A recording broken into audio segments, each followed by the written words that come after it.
नमस्कार दोस्तों, नमस्कार साथियों। आज आपके लिए हम सेशन लाए हैं एक जबरदस्त इंटरव्यू, एक ऐसे साथी के साथ, एक ऐसे बिजनेस लीडर के साथ जिन्होंने जमीन से उठकर यह हाइट हासिल की है। अपने अथक परिश्रम, अपनी सूझबूझ और अपनी मेहनत से टीम बनाई है। उनके साथ बहुत ही बढ़िया बिजनेस कर रहे हैं और कहा जाता है कि आप कितना भी पढ़ लो, लेकिन जो मार्केट का अनुभव है उसका मजा ही कुछ और है। सो किस तरह से अपने क्लाइंट को कन्विंस करते हैं, किस तरह से इतनी बढ़िया टीम बनाई है कि रिजल्ट बहुत ही फैंटास्टिक आ रहा है दोस्तों। तो आज बने रहिएगा, आपके लिए कुछ नए आइडियाज, कुछ नए टिप्स आने वाले हैं और मैं इंट्रोड्यूस करूंगा आपको इस सेशन में मुंबई डिवीजन 1 के dynamic business leader mister KD. Patil. तो एक बार जोरदार स्वागत है के.डी. भाई का, के.डी. पाटिल जी का मैं स्वागत करता हूं। के.डी. जी नमस्कार, आपका स्वागत है आज के इस सेशन में। नमस्कार सर। नमस्कार। तो के.डी. जी मैं चाहता हूं कि आज के जो हमारे दर्शक हैं, जो आज इस वीडियो को देख रहे हैं, सुन रहे हैं, तो सबसे पहले मुझे ये बताइए के.डी. जी कि जो आपने इतना बढ़िया टीम क्रिएट किया, इतना बड़ा एक्सपीरियंस है आपको, बहुत ही अच्छा काम कर रहे हैं, उसके पीछे का राज क्या है हमारे साथियों को स्टार्टिंग से बताइए। Yes K D. जी। सर आपने जो पूछा ना, तो मैं पहले ही बोलूंगा आपको कि मैं आप जैसे ट्रेनर से ही सीखा हूं कि सीखने वाला आदमी आगे नहीं जाता है, सरेंडर करने वाला आदमी आगे जाता है। मैं इस इंडस्ट्री में आया और पूरा सरेंडर हो गया और उसी हिसाब से मेरा काम चलने लग गया सर। जब आप मिले तभी आपने भी मुझे एक बार हमेशा आपने बोले कि पाटिल जी खुद को मत जानो। हमारे बहुत से एजेंट मिस्टेक करते हैं, दुनिया को जानने की कोशिश करते हैं, उसने क्या किया, फलाने ने क्या किया, इसने क्या किया, खुद को जानने की कोशिश ही नहीं करते। और जब भी आपके साथ 5 साल पहले जब आप मुझे अहमदाबाद में मिले, तब आपने एक मुझे टिप दी थी कि पाटिल जी अगर इस बिजनेस में आगे जाना है तो खुद को जानो, दुनिया को जानने की कोशिश मत करो। तो मैंने सिर्फ खुद को जानने की कोशिश किया और मुझमें जो पोटेंशियल था वो बाहर आने लगा सर, सरेंडर होने के बावजूद, क्योंकि मैं हर चीज में सरेंडर होने लगा। तो ये credit goes to you only, आप जैसे ट्रेनर को ही जाती। तो बहुत धन्यवाद। फिर भी देखिए, हम तो गाइड करते हैं, लेकिन जो सही युद्ध के मैदान में तो आप जैसे सिपाही, आप जैसे जांबाज, आप जैसे वजीर ही काम करते हैं। के.डी. जी मैंने आपके अनुभव के साथ जब शेयरिंग हुआ है आपका अनुभव, तो मैंने हमेशा ये जाना है कि आप जब भी कस्टमर को कन्विंस करते हैं नए बिजनेस के लिए या यह इंडस्ट्री ज्वाइन करने के लिए, तो आपका जो अनुभव है उसका निचोड़ लगाते हैं। और मैं चाहूंगा कि कुछ ऐसे एक्सपीरियंसेस शेयर करें कि जहां पर आपने कस्टमर को इंश्योरेंस के लिए बहुत ही इजीली कन्विंस किया हो, ऐसे उदाहरण देके। और मैं तो मुझे बहुत ही अच्छा लगता है जब आप इस प्रकार के उदाहरण से किसी को भी कन्विंस करते हैं। Yes K D. जी, मैं चाहता हूं 2 या 3 ऐसे उदाहरण बताएं कि जिससे एक यूज करके आप कस्टमर को कन्विंस कर देते हैं। Yes K D. जी। सर ये इंडस्ट्री ऐसे है ना कि आप कितने भी कस्टमर के पास जाओ, मगर क्या है, आपको ऐसा लगता है कि हर कस्टमर के पास जाके हम लोग सक्सेसफुल नहीं हो सकते, मगर फिर भी कस्टमर सामने से क्या बोलता है इसके ऊपर से चलता है सर। हमेशा कभी भी जाइए, कस्टमर को अगर आप एग्जाम्पल देते हैं ना तो एग्जाम्पल से बराबर होता है। देखिए जैसे मैं एक पार्टी के पास चला रहा है, वो पार्टी को मैंने यही पूछा कि सर जी आप इंश्योरेंस नहीं लेना चाहते, ठीक है मत लीजिए, हम अलग बात करते हैं। और पार्टी को मैंने इतना ही पूछा कि आपका घर किसके सहारे चल रहा है। तो पार्टी बहुत प्राउडली बोली कि अरे पागल है क्या, मेरा घर तो मेरे सहारे चल रहा है, मेरे बलबूते पे चल रहा है। मैंने फिर उनको पूछा, उनके वाइफ, उनके बच्चे थे, उनके सामने फिर पूछा कि आपका घर किसके सहारे चल रहा है। वो बोलता है मेरे बलबूते पे चल रहा है। मैंने उसको दूसरा सवाल पूछा कि आपका घर आपके सहारे चल रहा है, आपके बलबूते चल रहा है, या आपके आने वाले इनकम पे चल रहा है। तभी उसकी थोड़ी हवा खाली हो गई। वो बोलता नहीं, मेरा घर मेरे इनकम के ऊपर चल रहा है। तभी मैंने उनको तीसरा सवाल कर दिया, उनकी औरत वगैरह सामने थी तो उनको तीसरा सवाल किया, सर आदमी आज हम जीवित है, कल क्या है हमें पता नहीं है। दुनिया में 10,000 लोग तो नींद से उठते नहीं है। हर दिन दुनिया में 10,000 लोग तो नींद से उठते ही नहीं। अगर अनफॉर्चुनेटली कल ऐसा कुछ हो गया तो आपके घर में जो आज पैसा आ रहा है, आज जो इनकम आ रहा है, कल थोड़ा सा इंक्रीमेंट से आएगा और आपको पैसा बढ़ा बढ़ा के मिलता रहेगा, तो आपके घर में वो पैसा आता रहेगा तो कैसा रहेगा? तो बोलता है बहुत अच्छा रहेगा।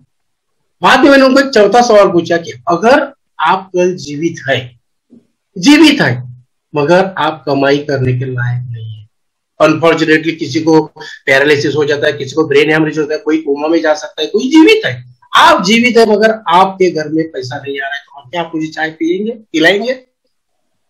सर उनको थोड़ा सा ऐसा क्लिक हुआ तभी वो आदमी।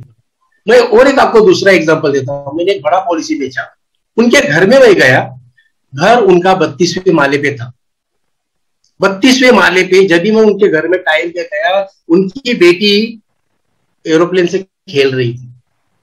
वो एरोप्लेन से खेल रही थी, उनके डैडी पूजा कर रहे थे, तब तक मैं भी बच्चे के साथ खेलने लगा।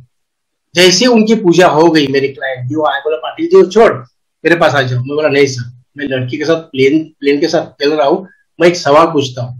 तो मैंने उनसे एक सवाल पूछा कि सर प्लेन में कितने पायलट होते हैं? बोला पाटिल क्या पागल जैसा सवाल पूछा है? बोला हाँ सर। कितने होते हैं? अरे 2 होते हैं, कभी कभार 3 होते हैं। बोला सर प्लेन में 3 पायलट क्यों होते हैं? अरे पागल है क्या? बोलता है अगर एक को पूछ हुआ तो दूसरा हो जाए, दूसरे को पूछे तीसरा हो जाए। तो मैं बोला सर आप 32वें माले पे रह रहे हैं, आपके घर में आपके मम्मी डैडी 85, मम्मी आपकी 80 की औरत है, आपके 2 बच्चे, वही कमाते नहीं, यू आर ओनली पायलट। तो आपके घर में दूसरा पायलट चाहिए कि नहीं चाहिए? सर जी तुरंत वो आदमी को ऐसा क्लिक हुआ, अरे यार मेरे घर में वही अगर पायलट चला गया, what will happen with my family, and get ready for 4 crore. तो ये एग्जांपल मैंने उनको दिया था कि ये पायलट के एग्जाम से मुझे नॉलेज चाहिए सर। वाह वाह केडी जी वाह, क्या बात है, क्या बात है। बच्चे का जो खिलौना है उसको इस्तेमाल करके अपनी सूझबूझ से जो आपने सवाल पूछा, फैंटास्टिक, शानदार। हमारे सभी दर्शकों को यह सवाल बहुत ही काम में आएगा, किसी भी टाइम पर कस्टमर को कैसे कन्विंस करना चाहिए दोस्तों। और केडी पाटिल जी के बारे में मैं यह अवश्य बताना चाहूंगा कि इनके जो आंसर्स होते हैं, कस्टमर को कन्विंस करने के जो तरीके होते हैं वो बिल्कुल नायाब होते हैं, बहुत ही बढ़िया होते हैं। यस केडी भाई, एक और एग्जांपल मेरे साथी आपसे सुनना चाहेंगे। यस। एक बार मैं मेरे क्लाइंट के साथ, मेरे एजेंट के साथ गया था जॉइंट कॉल में, एडवोकेट के पास गया था। वो बोलता पाटिल जी एडवोकेट मेरे खास है और ये एडवोकेट मुझसे पॉलिसी हाना कर रहे। तो बोलता चले ना। तो जब भी मैं ये एडवोकेट के पास चला गया, एडवोकेट को यहां वहां से सब तरफ कर दिया, मगर एडवोकेट ने मुझे निष्प्रभ कर दिया। किसी भी हालत में मुझे लग रहा है कि अभी बैग बंद करना पड़ेगा। फिर भी मैंने एक ब्रह्मास्त्र निकाला, मैंने मेरी बैग बंद कर दी और एडवोकेट को एक ऐसी स्टोरी बोली कि सर मेरे एक दोस्त है, उनके डैडी एक कंपनी में काम करते थे, इसका एज 40 था, 40 ईयर, और उनका पेमेंट था करीबन 10 लाख का पैकेज। 10 लाख का पैकेज था, मगर वो कंपनी में काम करते करते कैसे डेथ हो गई किसी को पता नहीं चला। मेरे दोस्त की मम्मी वो कंपनी में जा जाके थक गई सर, पर कुछ भी कॉम्पेंसेशन नहीं मिला है। आपको मैं रिक्वेस्ट करता हूं कि मेरी वो जो दोस्त की मम्मी है उसको कॉम्पेंसेशन देंगे तो आपको 10% 50% मैं उनसे दिलवा दूंगा। तुरंत एडवोकेट तैयार हो गया और बोला कितना पेमेंट था? इतना। तो मैं बोला वो आदमी को धीरे धीरे प्रमोशन भी मिल सकता था। तो वकील बोला कि किसी भी हालत में हम 3.5 करोड़ रुपए का कॉम्पेंसेशन के लिए ट्राई करेंगे। 3.5 करोड़ का।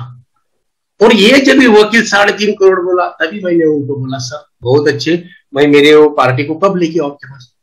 काहे को? बोलता कल मिलेंगे उनको बोलता है। तभी मैंने उनको बोला सर औरत किसकी है?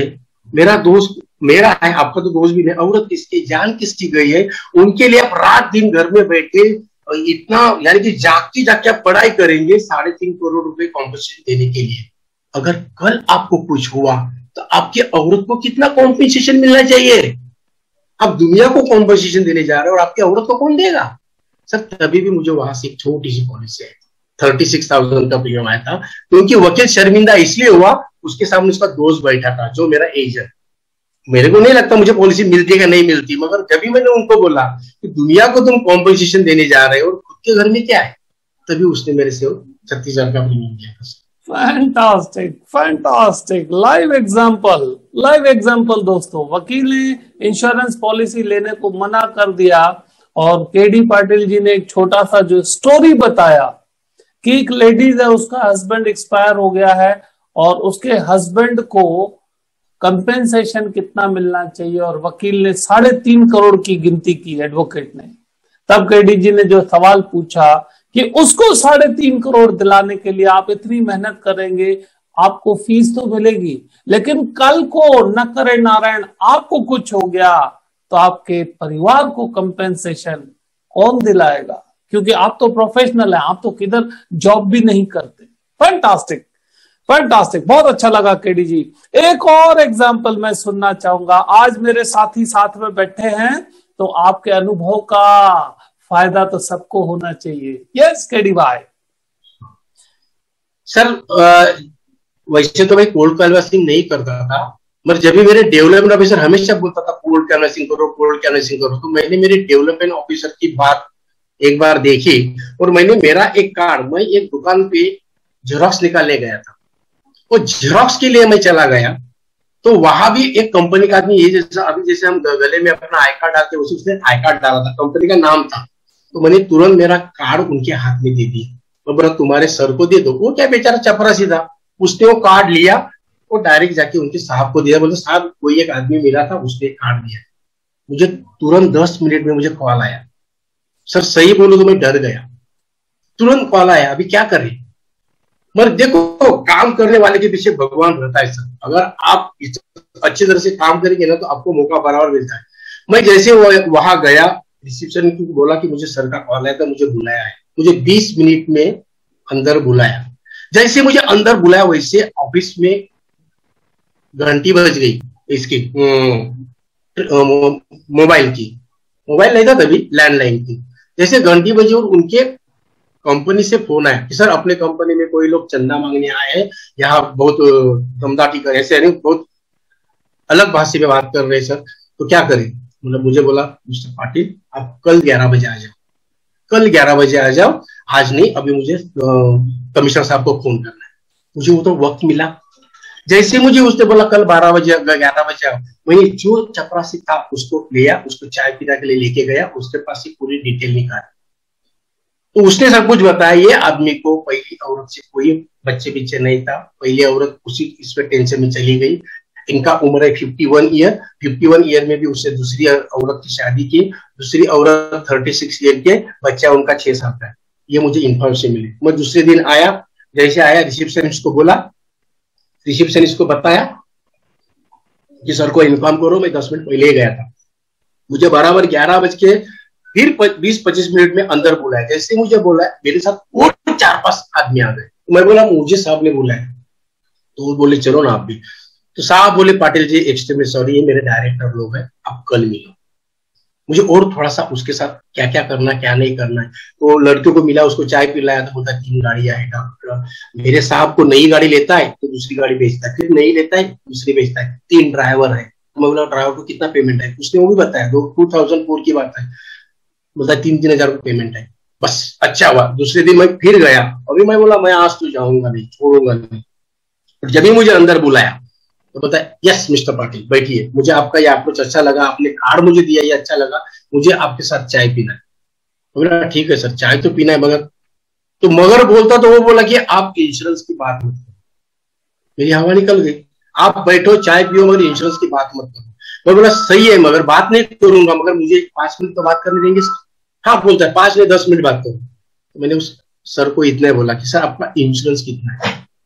तो बोले मेरा 27.5 लाख का इंश्योरेंस है, और मेरा जो कंपनी का सेक्रेटरी है सीए है वो भी बोलता है कि इसके ऊपर अपने को परमिशन नहीं है, बिल्कुल पैसा भरने की परमिशन नहीं है, ये इतना ही पॉलिसी है, बाकी आप बोलो। तभी मैंने उनको इतना बोला सर आप सवेरे नींद से उठते हो, सीधे आपके कार में बैठते हो, बोलते ड्राइवर पुणे जाना है। सर ये ड्राइवर ने रात को गरबा खेलने गया था क्या? रात भर दारू पी के सोया था क्या? रात भर ताश पत्ता खेल रहा था क्या? रात भर औरत के साथ झगड़ा होकर कोई झगड़ा किया था क्या? नींद नहीं किया क्या? आप ये चेक करते? नहीं चेक करता। आपको पुणे जाना है, सामने वाला ड्राइवर रात भर बेचारा ताश खेलता रहा था, दारू पी के ताश खेलता था, वो अपना दिन भरने के लिए 100 रुपए मिलता है, इसलिए गाड़ी में बैठा है, आप रास्ते में जा रहे हैं, अनफॉर्चुनेटली आपका अनफॉर्चुनेट वो बेचारा ड्राइवर रात भर सोया नहीं था, दारू पिया हुआ था।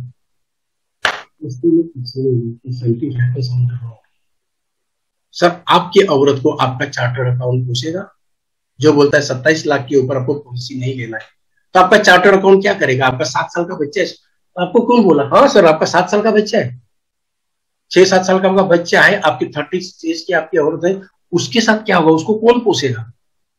सर उनको इतना ही मैं बोला कि कोई आदमी अगर रेप करता है तो वकील को पूछ के नहीं करता है, कोई आदमी रॉबरी करता है तो वकील को नहीं पूछता है कैसे करूं कैसे नहीं करूं, वो रॉबरी करता है, रेप करता है, मर्डर करता है और वकील के पास गया बोलता है कि मुझे बचा लो। और आपका चार्टर्ड अकाउंट बोलता है कि इसके ऊपर जाना नहीं, उसने तुरंत टक टक टक टक गया कंप्यूटर से, बोला पाटिल जी मुझे 1 करोड़ का पॉलिसी चाहिए, उसी समय उसने मुझे 3,55,000 का चेक दिया। अरे वाह, क्या बात है, क्या बात है। तो दूसरी बात ऐसी है कि आज वो आदमी उसके हर बर्थडे में मेरे दोनों बच्ची को वो गिफ्ट देता है। Very nice, very nice, very nice. बहुत आपने फैंटास्टिक एग्जांपल दिया कि आप ड्राइवर को कभी चेक नहीं करते हैं, कल को कुछ उल्टा सुल्टा हो गया तो आपके परिवार को कौन पूछेगा? इसका मतलब जो बीच में रोक रहा है क्या वो जिम्मेदारी ले रहा है? बहुत ही बढ़िया। केडी भाई जी से आज हमने इतने बहुत ही शानदार एग्जाम्पल सीखे जो आप सभी दोस्तों को लाइव मार्केट में काम में आएंगे, किस तरह से कस्टमर्स का ऑब्जेक्शन भी हैंडल करना है और किस तरह काम करना चाहिए। केडी जी बिजनेस लीडर्स हैं, अपनी पूरी टीम के साथ बढ़िया सा काम करते हैं। केडी भाई फाइनेंशियल प्लानिंग के बारे में आपका क्या कहना है? सर फाइनेंशियल प्लानिंग के बारे में आप जो बोल रहे हैं, लोगों को तो हम यही बताने के लिए तो इस इंडस्ट्री में आए हैं। हर लोगों को इतना ही लगता है कि अरे ये सब कुछ मुझे मालूम है, हर आदमी मुझे सामने से बोलता है अरे छोटे सब मुझे मालूम है, तभी मैं उनको एक ही वर्ड बोलता हूँ, sir knowing is not important, doing is important. आपको क्या पता ये इम्पोर्टेंट नहीं करता है। समझ गए मैं क्या बोल रहा हूँ कि knowing is not important, doing is important. आपने आपकी फैमिली के लिए, आपके फ्यूचर के लिए, आपके ग्रोथ के लिए क्या किया है ये मायने रखता है, तभी वो पार्टी अपने को सब टाइम दे पाता है। अदरवाइज पार्टी टाइम, कभी कभी पार्टी को अपने को टैकल करने के लिए ऐसा बोलना भी पड़ता है, शर्मिंदा करना पड़ता है सर। तो ये शर्मिंदे की बात हो गई कि आप क्या पता है, तो ये ऐसा होता है सर। पाटिल जी मुझे ये बताइए, कई बार मेरे मन में ये सवाल आता है कि आप और हम काफी समय से परिचित हैं और आपने हमारे बहुत सारे कोर्सेज भी किए हुए हैं। मैं आज आपसे ये जानना चाहता हूं कि आप हमारे साथ जुड़े कैसे? सर मैं सही बोलता हूँ, जो आदमी काम करना चाहता है उसको राह देने वाला, मगर आप सही तरह से जाओ। मैं कैसे ये हमारा एक कंपटीशन था, कंपटीशन में मैं बीच पाउस चला गया जयपुर और अहमदाबाद, और वहां आप जैसी हस्ती मिली, आपको एक बार सुनने के बाद मैं पागल हो गया सर, टोटली पागल हो गया मैं। और मैंने इतना कोशिश किया कि आपको बॉम्बे में खींच के लाऊं, और मैंने 1-2 तरफ आपको बुलाया भी। तो डेफिनेटली जैसे आपको देखने के बाद मैं पागल हो गया, जैसे तो कोई लड़की देखे कोई उसके प्यार में फंस जाता है, मेरे लिए तो नो डाउट ये ऐसी ही बात होती है। और आपने उस दिन मुझे एक वर्ड बोला था, एक वर्ड बोला था आपने कि पाटिल जी कुछ कमाने के लिए मत बनो, काम कर, जो काम कर रहे ना कुछ कमाने के लिए काम मत करो, कुछ बनने के लिए काम करो। ये आपके जो वर्ड थे ना, ये वर्ड यहाँ अंदर रखिए सर, ये आपने मुझे सिखाया उस दिन। दूसरा कुछ बोला नहीं, क्योंकि मीटिंग खत्म होने के बाद आपको सब लोगों ने घेरा था, फिर भी आपने ये एक वर्ड बोला था। ये वर्ड आज तक मैंने किया कि मुझे कुछ कमाने के लिए नहीं काम करना है, मुझे कुछ बनना है। तो बस आपका आशीर्वाद चाहिए, आपके आशीर्वाद के कारण तो मैं नो डाउट आगे जाता रहूंगा। फैंटास्टिक, बहुत अच्छा। केडी भाई के साथ पहली बार मुलाकात जब हुआ था अहमदाबाद में, वेस्टर्न जोन के बिजनेस लीडर्स को जब बुलाया गया था, तभी मुझे मुलाकात हुई थी। अब क्लिक हो रहा है। एंड केडी भाई के इस अनुभव से, केडी पाटिल जी के इस अनुभव से मैं चाहूंगा कि जितने भी साथी ये हमारे 100 डेज 100 वीडियोस की सीरीज देख रहे हैं, ऐसे हम बहुत सारे वीडियोस दोस्तों आपके लिए लाने वाले हैं जो आपको हिम्मत देंगे, आपको कॉन्फिडेंस देंगे, आपको एक्सपीरियंस का निचोड़ देंगे ताकि आप बहुत ही बेहतर काम कर पाएं और अपनी लाइफ, अपने प्रोफेशनल में बहुत आगे बढ़ें। ऐसी शुभकामनाओं के साथ केडी भाई का भी मैं धन्यवाद करूंगा कि उन्होंने अपना कीमती समय निकाला, हमारे सब साथियों को अपने एक्सपीरियंस दिल खोल के बताया कि वो क्या करते हैं, क्योंकि दोस्तों यह सब सीक्रेट फॉर्मूलाज होते हैं और सीक्रेट फॉर्मूलाज जब खोल के बताया तो अपना दिल खोल दिया उन्होंने आपके लिए। और इन सब चीजों के लिए एक बार फिर से केडी पाटिल जी का मैं धन्यवाद मानता हूं।